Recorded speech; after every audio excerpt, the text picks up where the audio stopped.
Good afternoon, everyone. Thank you so much for joining us. My name is John Perot. I'm a student here at Northridge University, and I'm joined by two other individuals who will get a further introduction later on, but they're Heidi and Debbie, both with career advancement and admissions. We're very excited to welcome you to our presentation for the college search, focusing on current juniors, kind of what to expect.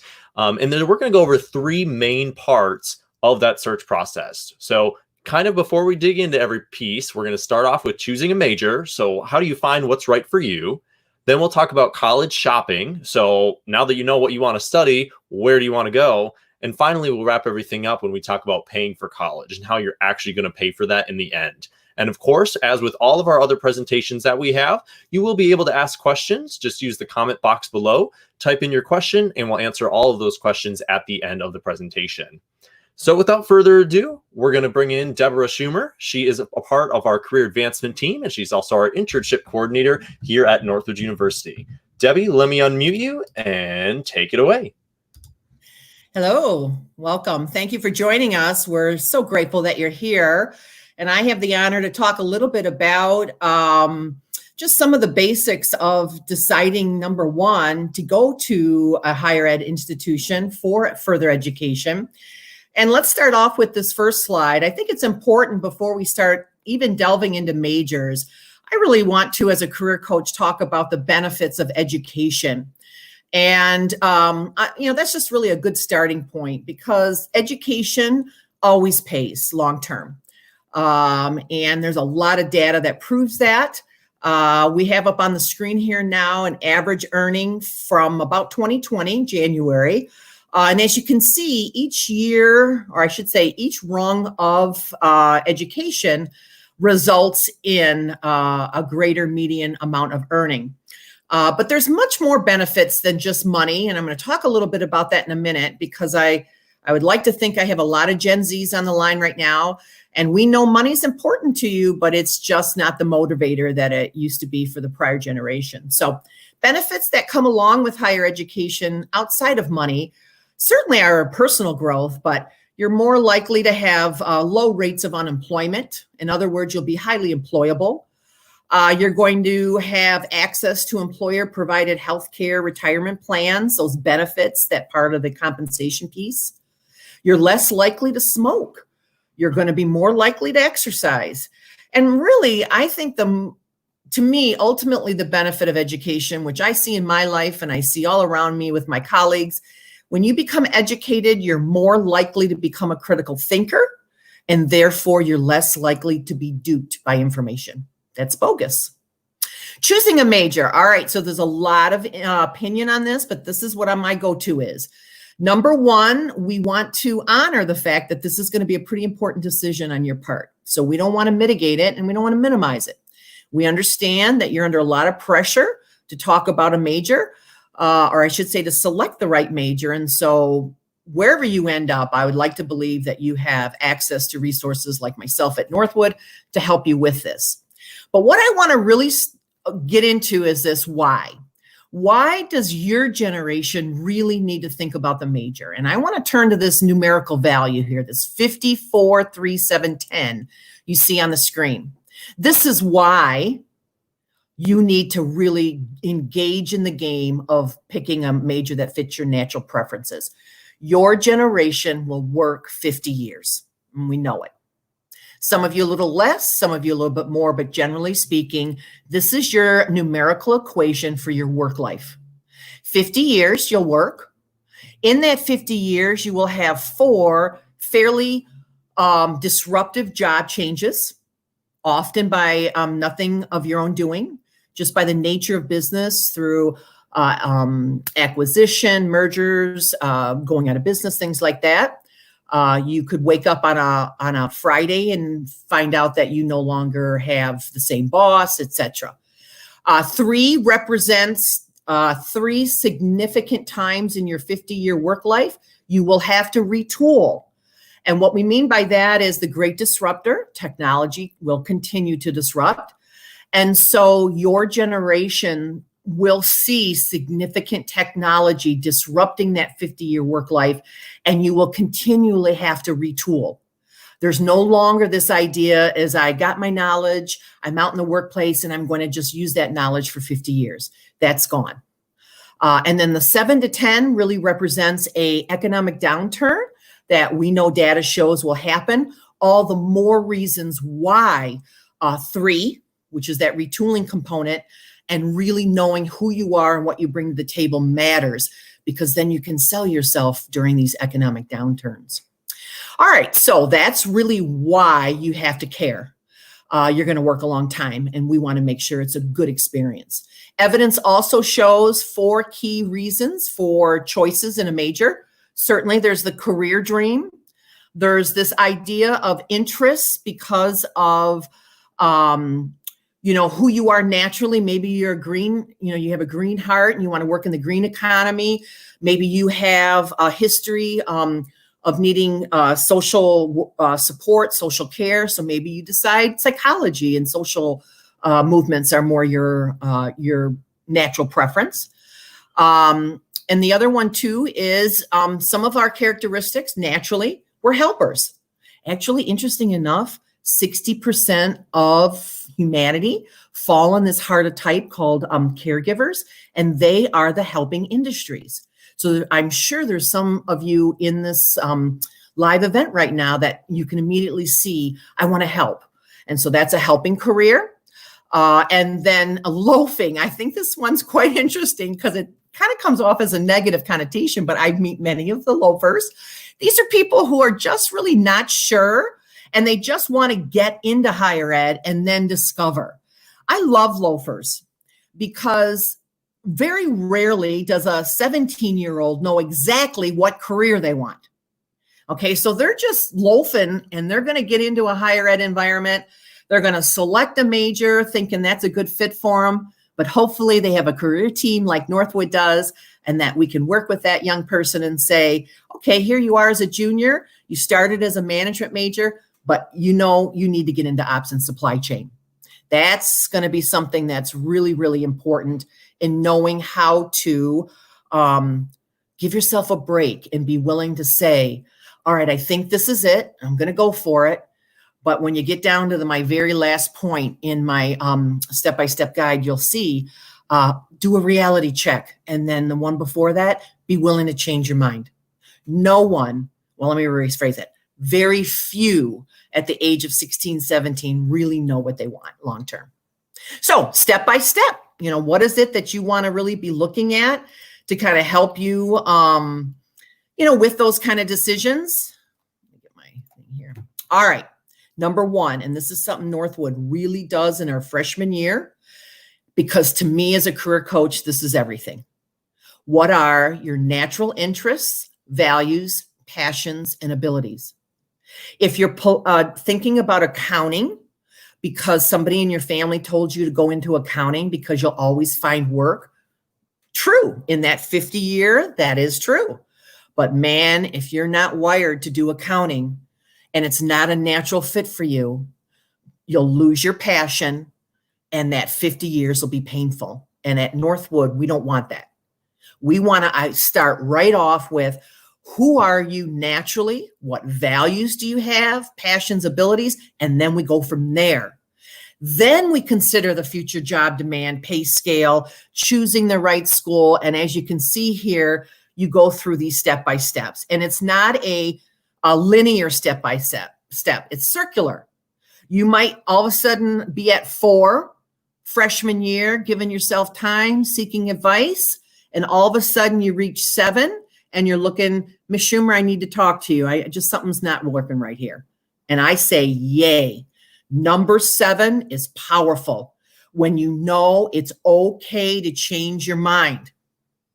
And especially by the time you're, really figuring things out to being a junior, well, time's even shorter. So of course, I'm thinking this is something you're going to be doing back in your freshman, sophomore year. So that's really the step-by-step guides that we like to counsel our students. On the next slide, you're going to see that there are tools that we have hot linked here for you. One tool, don't miss this one, ONET Online. It's a powerful career and job exploration database. It has all of the occupations in the global economy, what the titles are, what the tasks are, you name it. Glassdoor is where you should really be looking at companies, company reviews, gives you an idea. If I want to pick ops and supply chain, these are the companies that are in there. Let me look up Meritor. Oh, Meritor has 4 stars. That's Glassdoor. College major quiz, that's a basic personality, so is assessment, so is the MBTI. Both of those are resources that really get into who you are naturally and then will correlate to occupations. But I want to end with this caution. When you get into the results of this major quiz or this MBTI, be sure that you reach out to somebody who's certified to assess the result, which would be someone like myself, because the Myers-Briggs Type Indicator is a powerful career planning tool, but I need to know the numbers, and there's some things that go in it. So those are our tools. Who's in demand? Now I'm going to segue right to what Northwood produces. We are in demand, what we produce, and that's a Bachelor's of Business Administration. And as you can see by this document, this comes from National Association of Career Educators. We know that the bachelor's degree is where the payout's the greatest. As you can see there, employers are looking for 80-some% in the bachelor's area. If you go into the BBA even further, let's go to that next slide. Look at that. Those majors, now again, I did have to do my research. We are a business university, finance, accounting, look at those. They're all functional, operational leadership jobs that run business. So my thing for you is, if you decide you like marketing because you've done your research out on ONET Online and Glassdoor, you've evaluated some companies, you've done some natural personality assessments, and you think, I really like the work of marketing. Well, you come to Northwood, you have now the BBA, which is the top demand credential. It goes healthcare, IT, business services. And those 3 for the last 5 years have always been in the top. Sometimes business services is number 2, healthcare is number 3. But you can guarantee for the next decade, at least healthcare, IT, computer, and business services will be in the top. Look at what Northwood produces. We produce business minds in healthcare, in IT, and in all of these other majors. So Northwood's degrees, the BBAs, the MBAs, but particularly our majors, high demand. Okay. And then these are just some attributes employers look for. I thought I'd share with you because as young people, you're trying to figure out how you fit in. And what I really want you to take away with this slide is notice not very many high technical skills are listed here that come out of your degree major. And this is where I'm going to wrap up for my part. Employers have shifted. And what they're really looking for, yes, they need talent in the majors, but it's those soft skills, my friends, that they're really looking for. Can you collaborate with others? Can you be strategic in your thinking to solve problems? Do you know how to solve problems using data? And can you communicate? All those soft things that employers are realizing now usurp your ability to fill out an Excel spreadsheet. Do they want you to know the Excel spreadsheet? Sure. But if you can't work in a team to be able to communicate what you have on that spreadsheet, you're not employable. So attributes are important. And I think, John, that's about all I have. Perfect. Well, thank you so much, Debbie. We really appreciate it. If you have any questions for her, go ahead and use the comment box below, comment, and we'll answer those questions at the very end. Next, we'll take Debbie off the screen. We'll bring up Heidi. Heidi, thank you so much. Give me one quick second to get your slides all together. Heidi Schall is part of our admissions team. She actually serves as our director of admissions for the field. So let me bring this screen in. Heidi, go ahead and take it away.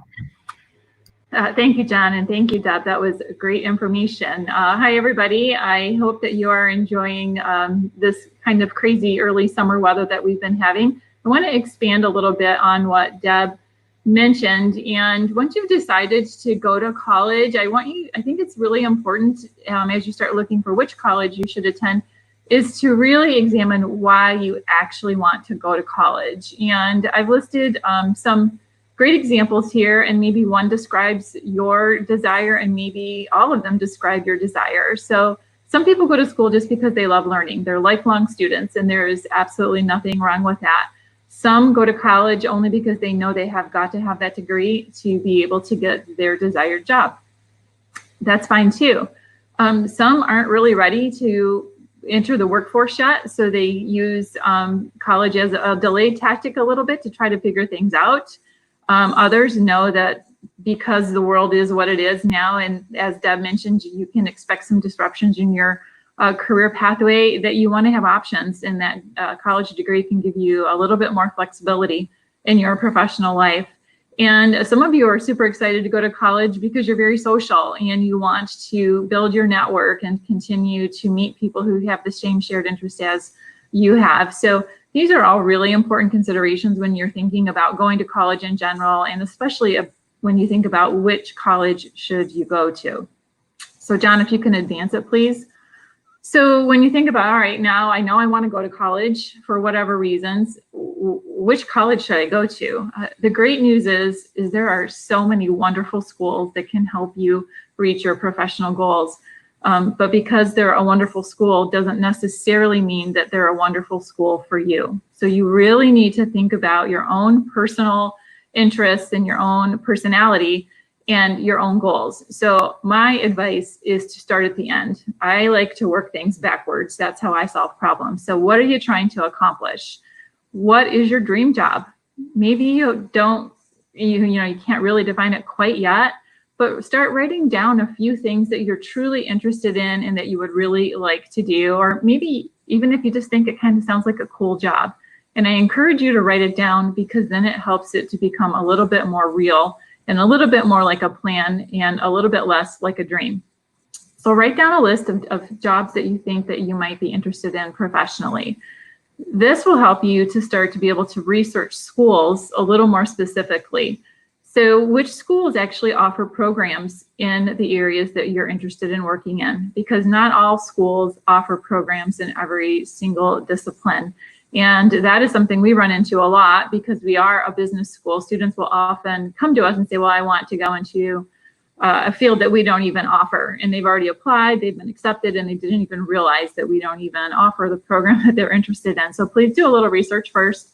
Of course, the internet is a great tool for that. Use your guidance counselors. They have great experience in directing students to schools that they are familiar with as well. So make sure you're doing your research, identifying schools that offer the programs that you're actually interested in. Then I want you to really think about yourself. Again, this is an investment of your time and your money, and you want to make sure you get a return on that investment. So while it might be tempting to go to the school that has your favorite football team, or maybe that your friend is going to, it might not, again, be the best school for you. So think about important things like, how do you learn best? Do you prefer projects, experiential learning, or do you prefer a lecture format? They're both great ways to learn, but maybe you can do both. Again, that will give you more options, but really think about how you learn best, because your goal is to have a positive outcome from your higher education experience. So ask schools, how do you teach? When you start to visit schools and speak to admissions advisors, don't hesitate to ask that important question. How do you teach? And hopefully they're going to ask you, how do you learn best? We want to make sure that that is a really good fit.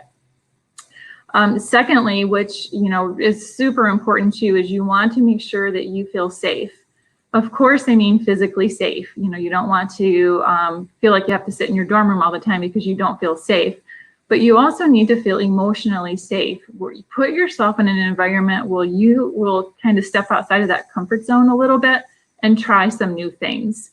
It takes confidence to do that, but it also builds confidence when you do that. And confidence, I think, would probably be on that list that Deb showed you of desirable traits that employers look for. So you might be great at something, but if you've never tried it, how would you ever know? It's so very, very important to put yourself in an environment where you will try new things and meet new people. So please take that seriously. You need to also, think about all right, I might want to commute. Should I live on campus? You know, residential experience, a commuting experience. Again, neither one is necessarily better or worse than the other. It depends on you. I personally had both. So I lived on campus for a while and I also commuted. You have to have a lot of self-discipline if you are going to decide to commute to campus, because you want to not just start college, you want to finish. And it is easy to talk yourself out of driving 30 minutes each way to campus if you only have one class, or if it's snowing outside, or any other, you know, myriad of reasons or excuses that you can come up with to talk yourself out of going to class. So please evaluate yourself. Do you have that self-discipline to make sure that you attend class? It is one of the top reasons that students are not successful in college is that they do not attend class. So please make sure you go. Some people might opt for an online experience. Maybe you're having an online experience now with your high school classes. Really think about how are you enjoying it? Do you like the flexibility? Online learning can offer you a lot of flexibility in your day. Or do you miss the collaboration that you might have with, you know, on-site learning?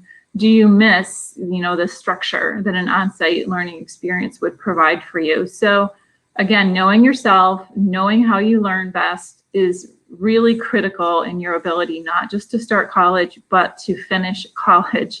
Your goal is to finish college.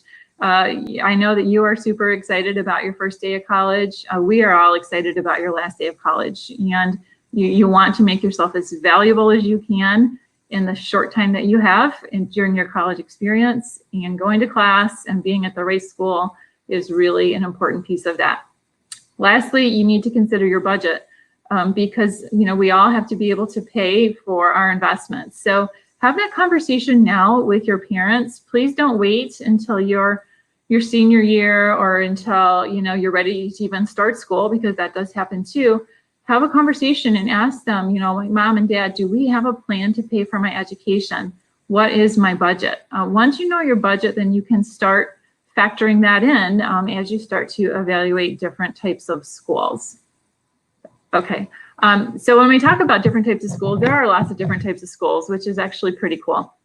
Most of you are probably familiar with a community college, which is typically a 2-year pathway where you can earn an associate's degree. Benefits to that, you know, they tend to be local, so you can live at home, and that is does make it budget friendly. You know, you can sometimes even take community college classes while you're in high school, which is a great option too. It exposes you to a college environment, gets you a little bit ahead of the game as well. Now, at a community college, you would want to ask questions when you're visiting there, and you absolutely should visit community colleges if they are part of your plan. You want to ask them about the different types of organizations that they have available, because it is very important to become a part of the college community. Again, this really impacts your ability to complete your degree successfully, and it helps you to build your network when you get involved outside of a classroom. We already talked about the discipline that's required in commuting, and you would also want to ask the community college about any internship opportunities. They can be more limited at a community college than they might be at a university. So internships, very, very important in increasing your value in the professional world. And again, your goal is to make yourself as valuable as you can to prospective employers. They love to see that real world experience that an internship will provide you. So don't hesitate to ask any college, please tell me about your internship opportunities. The last thing I want to mention about a community college versus a 4-year school is that sometimes it can take longer to complete your degree at a community college, because oftentimes, you know, students start working a little bit more than they might as if they were at a 4-year university. Other things might take up some of their time, and it doesn't, you don't have to complete your degree in 4 years, but please know that it does cost you more money if you extend your education to get your bachelor's degree beyond that 4-year mark. So just be aware that many colleges do have partnerships. Community colleges have partnerships with universities where you can get on a 4-year track at a community college. So you would want to ask them about any partnerships they might have with universities so that you can get on a 4-year pathway, maybe your first 2 years at a community college, and then directly transfer to that particular university and have all the classes all lined up and ready to go, so you can just complete your last 2 years at the four-year school and graduate still in 4 years. Now, when you talk about the advantages of a four-year school, the residential experience develops those soft skills and the independence, again, that Deb mentioned that employers are really looking for. It is a big step in your life when suddenly you're responsible for yourself. You have to learn to time manage, which is usually probably the biggest area that new college students struggle in, is suddenly, no one's reminding them 100 times that they need to get up and go to class and turn in their homework. It is a little bit different when you are on your own and responsible for your own success. It is a tremendous experience. It also is a little bit easier to be involved in that sense of community when you're having a residential experience, because typically there's a lot of activity on campuses. You can go to sporting events easily, you can go to clubs, and when you're right there, it is easier to attend than if you have to drive to campus or you have to stay later and then to attend an organizational meeting and then still drive home. If you have a gap in your classes, it's easier to entertain yourself if you're living on campus than it might be as if you're commuting back and forth. So just something you'd want to consider. You have stronger opportunities to participate in internships, likely at a four-year school than you would at a two-year school. And again, the networking opportunities, because you were with, hundreds, if not thousands of other students at a four-year school. If you're living there, you're more likely to network with your faculty and then be exposed to their networks as well. And again, that networking that can develop through participating in internships, really, really important. And studies do show that students who do start at a four-year school are more likely to actually complete their degree in 4 years.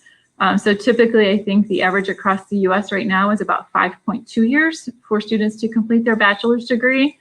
And again, that's fine, but just realize when you're planning your budget that if you change your mind about your major later in your education rather than earlier, you might have to tack on an extra semester or so. You don't take a full class load every semester, you're probably going to be extending your education a little bit too. So not that anything is bad, it's just it all plays together.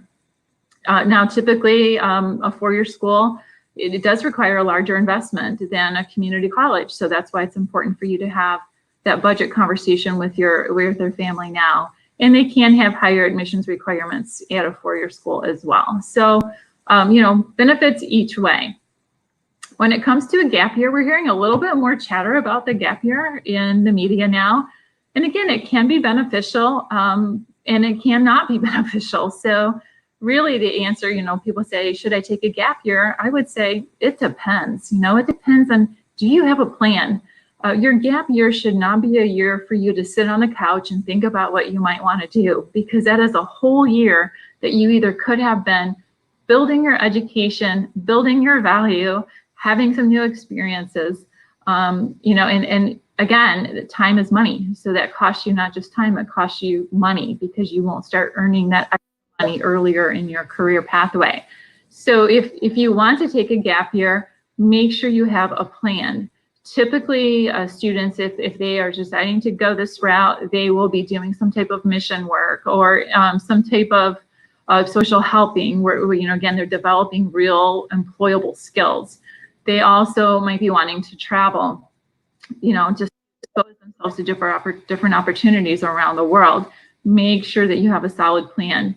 Again, this can delay you by a year or more, of course, if you're going to take that gap year and start your education a little bit later. It also will delay your earning power then, because of the delay in attaining your degree. And sometimes it honestly can be difficult to get back into the swing of education, especially if maybe your friend started right out of high school and now you might feel like you're a year behind. So just understanding that the benefits and challenges before you make this decision, I think, can make your transition out of it much more smooth. Now, once you have chosen an area of interest, maybe even decided on a particular major, and have decided even on a college, you're trying to decide which one should I choose, you have to be able to pay for it. So there are definitely steps that you can be taking right now to help you fund your education. You can work, it might be a little bit difficult in the environment today, but even nowadays, parents are struggling with homeschooling their children. If you're strong in a certain subject area, maybe you can be tutoring some of these students who are being homeschooled, maybe even some of your own classmates, and earning some money that you can start to pay for college. Not only are you going to earn money, you're going to be developing a skill set, which you can add to your resume and again, adds to your value. When you do work and earn money, save some of it. We don't expect you to save every penny because we work so that we can do some fun things too, right? But have a plan and make sure that you have a savings goal to help you fund your education. Look for scholarships. Just because you might be a junior in high school right now, or even a sophomore or a freshman if you're watching this, check out websites like fastweb.com and scholarships.com. Talk to your guidance counselors. They have a vast array of information about local scholarships that you might be eligible for. Many times students will say, yeah, I don't want to apply for that scholarship because they have to write an essay. My response to them was, guess what? It might take you 2 hours to write an essay and you could win $1,000. Nobody is going to probably pay a 17 or 18-year-old $500 an hour to work. So your return on your investment of time in writing those essays can be well worth it. So please check that out. And filing the FAFSA, this is super important. When you become a senior in college, as of October 1st, you'll be able to complete your FAFSA. FAFSA stands for Free Application for Federal Student Aid. And this is the way that students the government can see if you are eligible for any federal, state, or institutional aid. So please fill this out. It is not a big scary monster. It is a form on the internet. So you go to FAFSA.gov to complete it. And it will probably take you about 30 minutes. So it's not a huge time consumer either. You and your parent will fill it out, and then it will be sent to the institutions that you list on the form. I believe you can list 10 colleges on the FAFSA, and you can change them as often as you want. So please don't feel like, oh, I can't change my FAFSA and I don't want to go to those schools anymore. You can update your FAFSA repeatedly. Once the schools that you indicate on the FAFSA receive your information, which will happen in December, they can start putting a financial aid package together for you. So they will be able to tell if you're eligible for any federal or state grants, if you're eligible for work study, which is where you would work on campus, on a college campus, and earn money to help pay for your education. Every freshman, a college freshman who files the FAFSA will automatically be eligible for $5,500 in federal student loans. You do not have to take that loan money out if you don't want to, but it is the only way a 17 or 18-year-old is going to be able to get student loan money in their own name without a cosigner. So many times students will file the FAFSA just so they have that option of taking out that loan money should they want or need it when they are ready to start college. Lastly, if you file the FAFSA, it also gives you the ability to file for a professional judgment.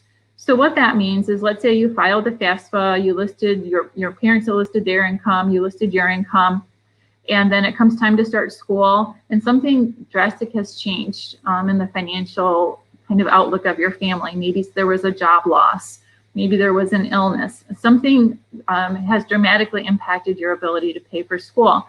You can request a professional judgment at the university of your choice, and then they can reassess your financial situation. So that's always a good thing to know that you can do too, should that happen to you. Colleges have different scholarships level too. So another question after you ask a school, how do you teach? You're going to ask them, how can you help me pay for my education? Because a lot of times students assume that they are not scholarship eligible, maybe because they don't have a 4.0 GPA or they didn't SAT. You should never assume that, okay? You always want to ask how a school can help you. Very often they might have merit awards that are based on your grades and or test scores. They might have competitions that you can, again, maybe write an essay for, right? Because we love to write essays. You can write an essay and perhaps win some additional scholarship money. Every school is different. So again, it's going to be up to you to find as much free money as you can to help you go to college. Scholarships and grants do not have to be repaid. Loan money absolutely has got to be repaid. Another great source of scholarship is your county community foundation. So I live in Oakland County in Michigan, so I would just Google Oakland Community Foundation and find their website and see if they have scholarships available. You would be surprised how many scholarships exist on these community websites that people are not even aware of. If your parents belong to any professional organizations, they should check to see if those professional organizations offer scholarships to their members' students, or even their employer. Their employers might offer scholarships to employee students. So another great option that you might not be aware of. Go ahead, John. Okay, so lots of information in just a little bit of time, and it might seem overwhelming. So what should you be doing right now? Number one, you need to start gathering information. Good decisions come from good information. So there shouldn't really be too much guesswork involved here. You need to really evaluate yourself. What's important to you? What do you care about? You know, how do you learn? How do you want to spend the next 50 years of your life? Then do some research in your desired industry. Use the resources Deb talked about. You can also go on LinkedIn. You can use the Bureau of Labor Statistics. Talk to people who have cool jobs. Ask them if you can go to work for them for a half a day or even a couple of hours to see what they do. There are a lot of really cool jobs within every industry that nobody ever talks about. So please don't feel like there's not a great job out there waiting for you, because I know that there is. Then you need to start visiting colleges. And while you might not be able to physically visit a lot of schools right now because of the pandemic, you probably can schedule at least a virtual visit or a conversation with an admissions representative at the colleges of your choice. So don't hesitate. We understand that it's maybe uncomfortable for you to reach out because you've never done this before. All you have to do is say, hi, I would like some more information about your school, and the admissions professional will take it right from there. So please don't hesitate to do something like that. You can also speak to alumni from that university. Really a great way to get information is speak to current students and faculty who students who either attend the school or faculty who work there.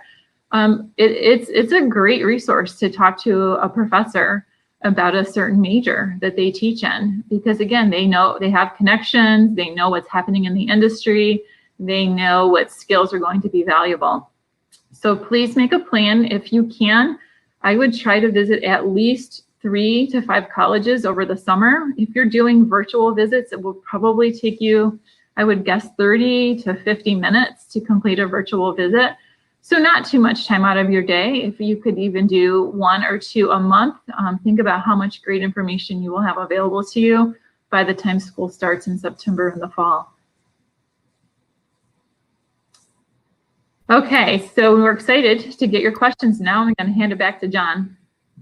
Perfect. Well, thank you, Heidi. We'll bring Debbie back in here. Again, now is a great opportunity to ask us any and all those questions that you might have. All you need to do is use that comment below to ask. To just kind of kickstart, obviously we are a little short on time, but to start us off on a question that we typically get, people always ask, should I file the FAFSA if I don't think I will qualify for any aid? Heidi, how would you respond to that one? I would say absolutely. It is free to file the FAFSA. And again, you never know when your financial situation might change during that year before school. And sometimes scholarships at certain universities might require that you file the FAFSA too. So you just want to make sure that you're prepared for any opportunity that might be available to you. Perfect. And Debbie, another question kind of towards you. You talked a little bit about it in your part of the presentation. If a student is all around confused on exactly what area they want to go into, so for example, they're not sure if they want to go into healthcare management on the business side or they want to be a nurse or a doctor, what is the best way for them to kind of navigate that search process? Mm-hmm. Well, I really liked how Heidi mentioned, find somebody that you can job shadow. I mean, that's the real world in the trench, seeing how that really shoots out. So to me, as a career coach, I naturally am going to go right to who you are naturally as a personality.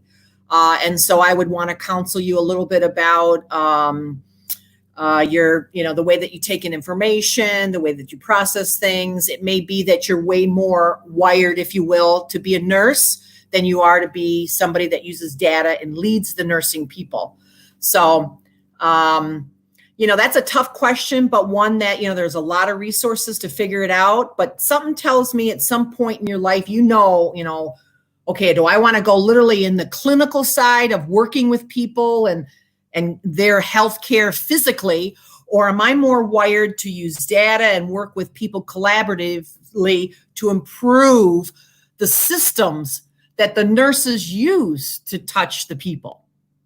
Does that help?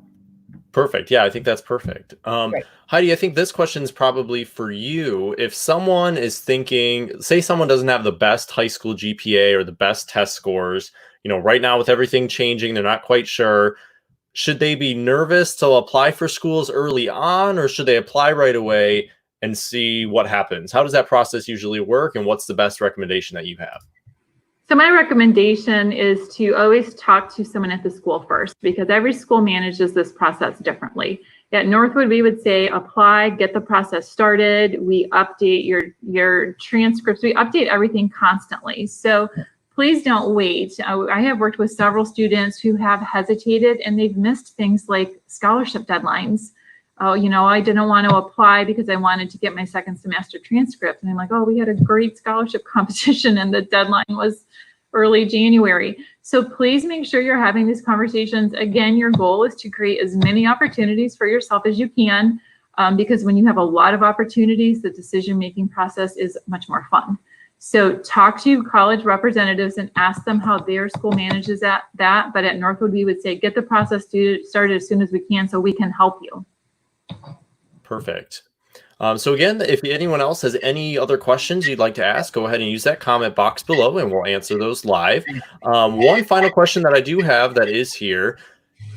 Say, colleges have been reaching out to you for a very long time. You've been getting stuff in the mail, you've been getting emails and all kinds of stuff. And say you're interested in studying business, but you keep getting a bunch of stuff from an engineering school. How do you stop it and just get ones that are for a school that you're interested in? So I can take this one, I guess, because I'm probably responsible for sending out a lot of that information that you want. So again, this comes again to being a good communicator. And Deb mentioned how important communication skills are to employers. It is probably the number one most in-demand soft skill, is being an effective communicator. If you know 100% know that you are not interested in a school that is contacting you, please just contact them and ask them to remove you from their list. That's something that they will do, because they don't want to use their resources to contact students who aren't interested. But maybe before you take that quick step, ask them a couple of questions and say, or tell them what you want and say, I want to do this professionally. Is this something your school might be able to help me with? Because again, your goal is to create opportunities. You do not have to make the decision right now, but you want to have a lot of opportunities so that when you do make the decision, it's going to be an easy one.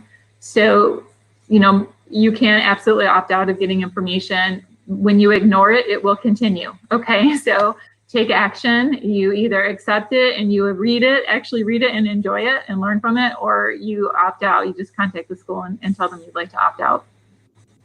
And that's a great point. Yeah, no, that's a great point that you mentioned. I mean, and just because you get something in the mail, that piece of thing in the mail or that email you get isn't going to explain everything about the school.